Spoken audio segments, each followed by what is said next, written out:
हासिल की थी। अपनी स्वाधीनता पुनः प्राप्त करने के बाद हम एक ऐसे लोकतंत्र के मार्ग पर आगे बढ़े जिसमें सभी वयस्कों को मतदान का अधिकार था। दूसरे शब्दों में कहे तो हम भारत के लोगों ने अपने नियति को स्वरूप देने का अधिकार स्वयं को अर्पित किया।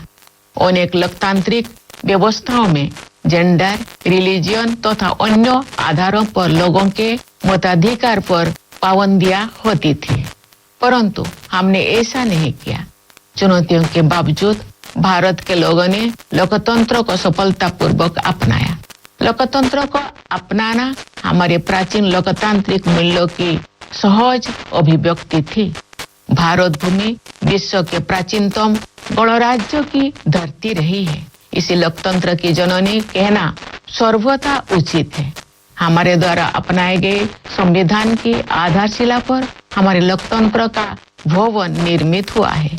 हमने लोकतंत्र पर आधारित ऐसे संस्थाओं का निर्माण किया जिससे लोकतांत्रिक कार्यशैली को मजबूती मिली।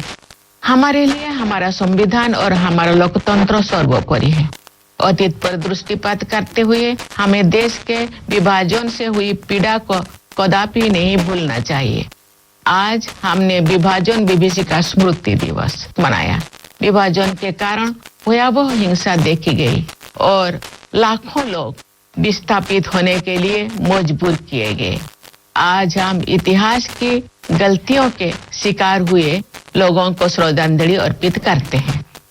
प्यारे देशवासियों, हमारे संविधान में ऐसे 4 मूल्यों का उल्लेख है जो हमारे लोकतंत्र को सुदृढ़ बनाए रखने वाले 4 स्तंभ है। ये मूल्य है न्याय, स्वतंत्रता, समता और बंधुता।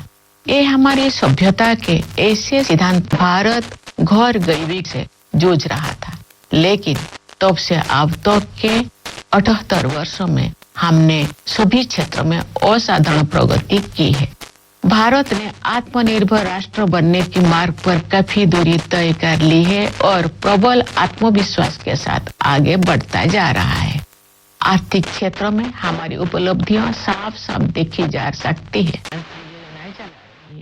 जो लोग गरीबी रेखा से ऊपर तो आ गए हैं लेकिन मजबूत स्थिति में नहीं है, उनको भी ऐसे योजनाओं की सुरक्षा उपलब्ध है ताकि वे फिर से गरीबी रेखा से नीचे ना चले जाए।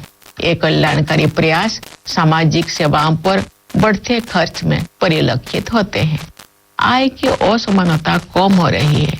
क्षेत्रीय असमानताएं भी कम हो रही है। जो राज्यों और क्षेत्रों